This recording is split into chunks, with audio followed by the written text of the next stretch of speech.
Do you feel that knot in your stomach every time you check your retirement account? Are you worried that your hard-earned savings might vanish because one wrong financial move? You're not alone. Just like Chrissy, I'll share her story today, who lost almost a third of her life savings last year. Many Christians struggle with balancing their faith and finances.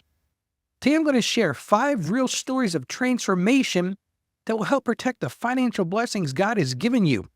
I'll reveal the exact steps that help my clients turn their financial worries into financial wisdom. Listen closely, because what I'm about to share could be the difference between watching your retirement dreams slip away and building a secure financial future that honors God. As your financial mentor and fellow Christian, I've walked this path before, and I'm here to guide you through these challenging waters with both practical wisdom and biblical truth. Stay with me as I explore how to protect your family's financial future while staying true to your Christian values.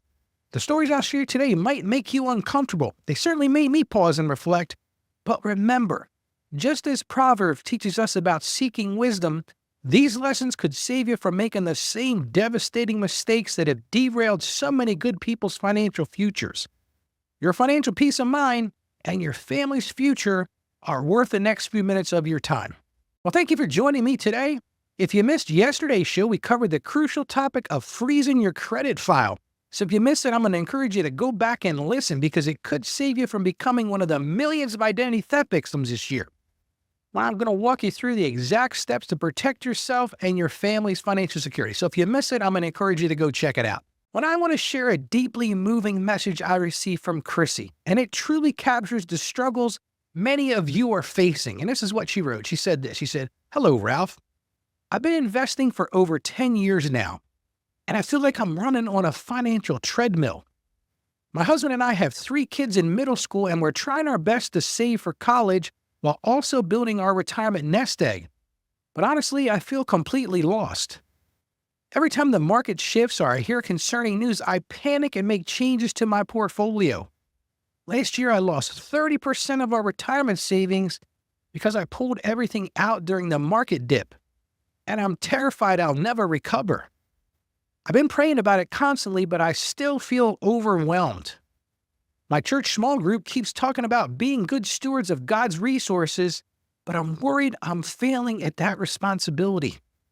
I see others in our congregation who seem so confident about their investments, while I'm lying awake at night wondering if we'll ever be able to retire or help our kids through college. Can you help me understand what I'm doing wrong? How can I align my investment decisions with both sound financial principles and my faith?" Well, Chrissy, that is a deep and probing question, and it resonates deeply with me because I understand it reflects the challenges that many hardworking middle-class individuals face. I get it. You're trying to navigate your financial journey. You're trying to grow in your faith, and your situation perfectly illustrates why I started this show, because my mission field was to help people like you find that balance between that financial stewardship and that spiritual growth. And the truth is, Chrissy, your heartfelt message touches on several critical steps that we're going to address today, including that emotional decision-making, the importance of having a solid financial plan, and how to align our investment choices with our faith-based values. Listen, Chrissy, your situation is exactly why I'm so passionate about helping you achieve financial success while staying true to your Christian principles. Now, I'm going to ask you a question. Are you struggling to balance your money and your faith just like Chrissy? Listen, I get it. Sometimes it's like you're the only one trying to make godly decisions in a world that pulls you in so many different directions. And that's exactly why I go live every Tuesday night at 7 p.m. Eastern Time, because I want you to know you're not alone in this journey. You know what makes my heart sing? When I see members of the community having those aha moments during our live shows. It just brings me such joy when someone finally breaks free from debt or understands how to invest while still honoring God. Or maybe they find peace of mind in their financial decisions. Those are the moments that matter. Every week I hear stories that could be your story. Like these. "Ralph, I was drowning in debt until I found your show." Or this one, "I never thought I could invest and stay true to my faith." Or how about this one? Your advice helped me save my marriage from financial stress.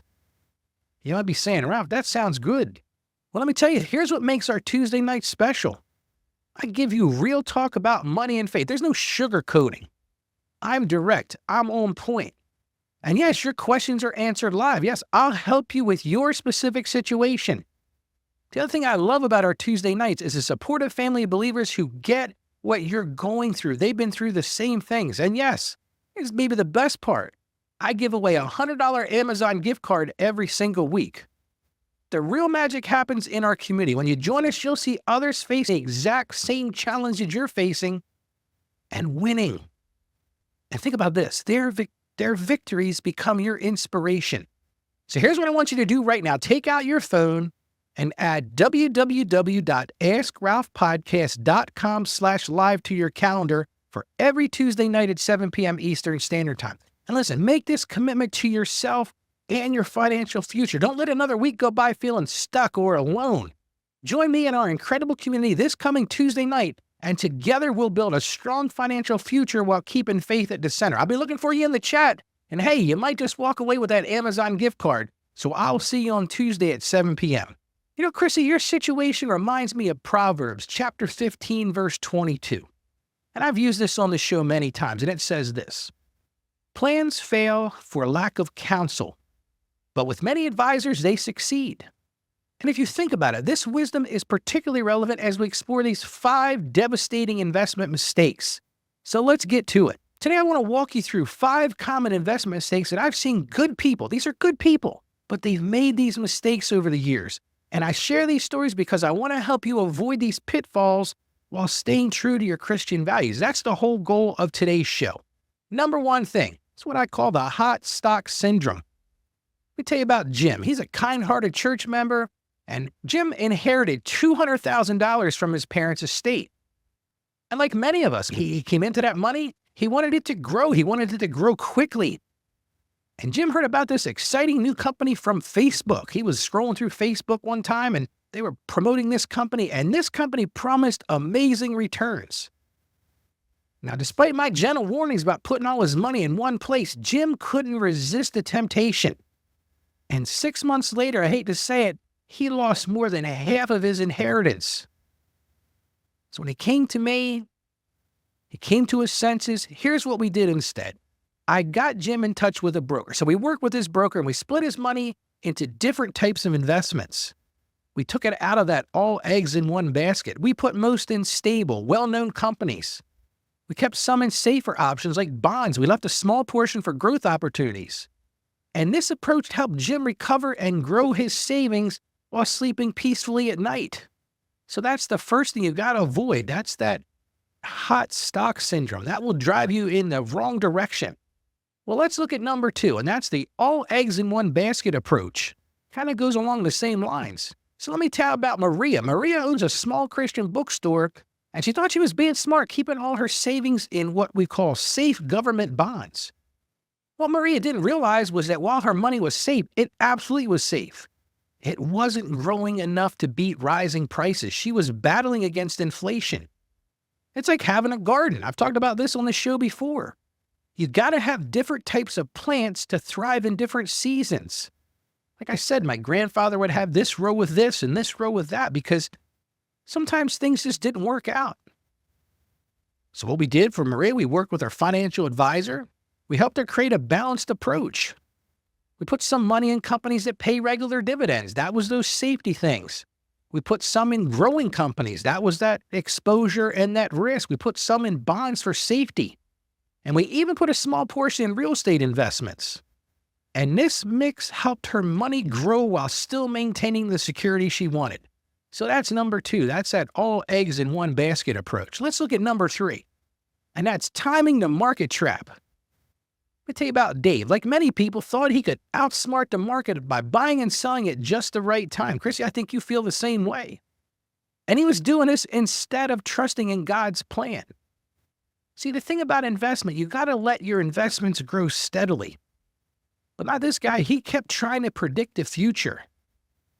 And you might be thinking, what did this lead to? Well, it led to expensive trading fees and unfortunately, unnecessary taxes. and he missed out on the market's best days because he was playing these games with time in the market. So what do we do with David? Again, I worked with his broker, and we helped David understand that steady, consistent investing works better than trying to time the market perfectly. Let's move on to number 4. And that's what I call the emotional decision-making pitfall.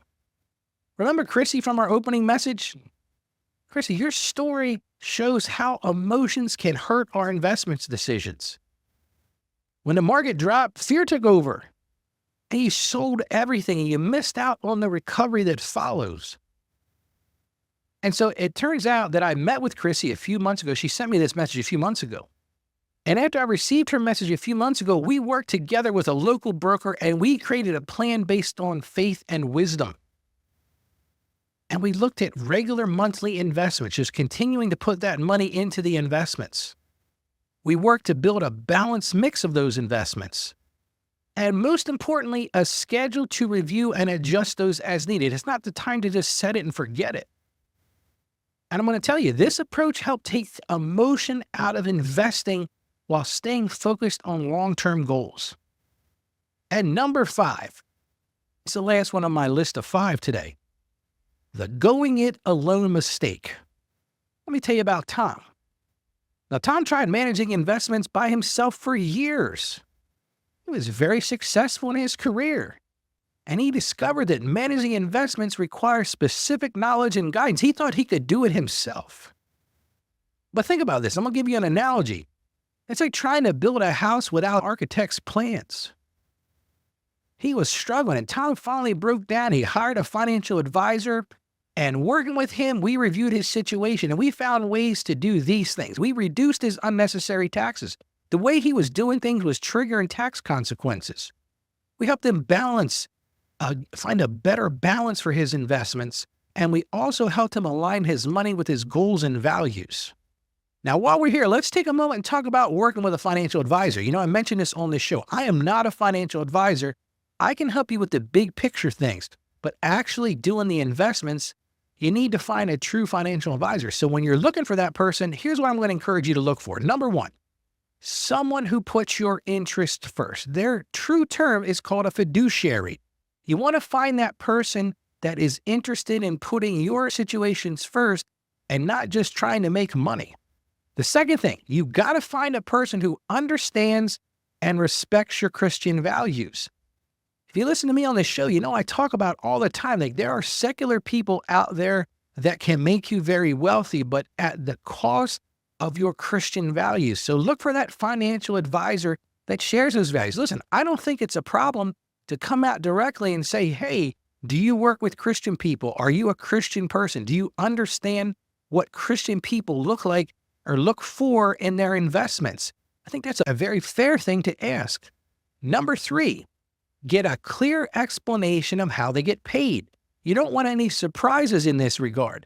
Understand if they're charging you assets under management fee, like that percentage. Ask them if they're charging you a fee per transaction.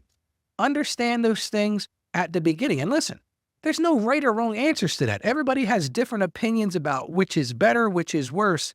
But I think you need to have a clear explanation of how they're going to get paid from the beginning.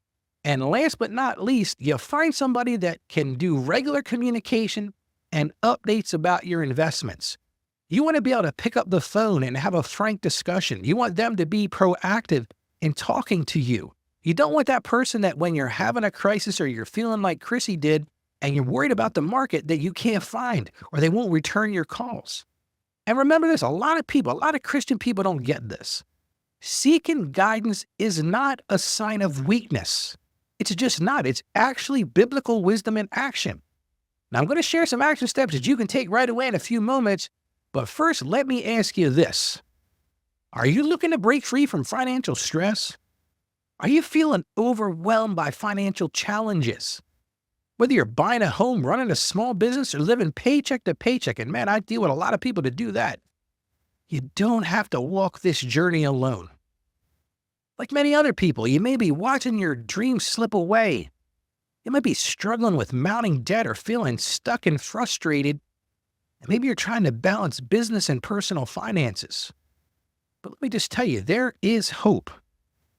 And working together, we'll create a plan to put you on a path to financial freedom while honoring your Christian values. And here's how we'll get there. I want to tell you exactly how I do it. I'm going to assess your current situation, and I'm going to identify your God-given dreams. I call these your big, hairy, audacious goals. And then I'm going to work with you to align your goals with your faith, and we'll work together to build a personalized financial roadmap. One of the things that I do is I help you establish accountability. I help you track your success. And listen, there's no cookie-cutter solutions. Nobody can offer you that. There's a bunch of people out there that promise that, but it doesn't work. You just have to have a practical, faith-based approach tailored to your unique situation. So let me ask you again, do you want to break free from debt? Do you want to find financial stability? Do you want to achieve that long-term success and grow spiritually while building that wealth? Listen, don't let another day pass feeling stuck or overwhelmed. Book your consultation now. You go to askralph.com. When you get there, just click on the Book a Call with Ralph button. And let's plan your path to financial freedom and spiritual growth together. Again, that's at askralph.com. When you get there, right in the top banner, click on the Book a Call with Ralph. And now let's get those action steps, because I always say intentions are useless without action. So here's my action steps. Number 1, it's time to review your current investment portfolio for diversification. Take a look at it. Be honest with yourself. Have that meeting with your broker. If you don't have a broker, go find one. And we talked about how to find that one. Second thing I want you to do, I want you to consider both traditional and Roth retirement accounts. Both of those things have their benefits. If you can work with those together, it will help you in the long term. Number 3, and you're going to want to do this because if you go to meet with a financial advisor, you've got to evaluate your risk tolerance. Everybody's a different place or a different feeling on this. Some people, like I've got one client, he does not believe in investing in the market at all. The only thing he invests in is CDs. So that's his risk tolerance, and he needs to understand that before he goes and meets with somebody. So that moves us to number 4, and that's schedule a consultation with a qualified financial advisor. Find that person that you can work with, somebody that's good at communication, that explains their process, that listens to you and understands you and can communicate. That's another big part of this. And number 5, start implementing tax-efficient investment strategies. They're going to help you in the long run. Now, tomorrow's episode will be packed with valuable information about 11 tax-related, see, we're getting right into the taxes. So tomorrow I'm going to talk about 11 tax-related New Year's resolutions you should adopt. And these resolutions will help you build on today's lessons about smart investing and tax-efficient strategies. Remember this, my passion is to help you achieve financial success. I want to see you live out your dreams, and I want to see you grow in your faith. And I know working together, we can master your finances from a Christian perspective. So as always on this show, stay financially savvy out there, and God bless you. Thank you for joining us on the Ask Ralph podcast. And with a simple click to subscribe, we'll invite you back to our next episode. And remember, financial issues don't have to be complicated. Just ask Ralph. The information contained in this episode of Ask Ralph is based on data available as of the date of its release. Saggio Accounting Plus and Ask Ralph Media, Inc. is under no obligation to update this content if changes occur. Applying this information to your specific situation requires careful consideration of all facts and circumstances, and any information provided is not to be considered as financial, tax, or legal advice. Please consult your tax advisor or attorney before acting on any material covered.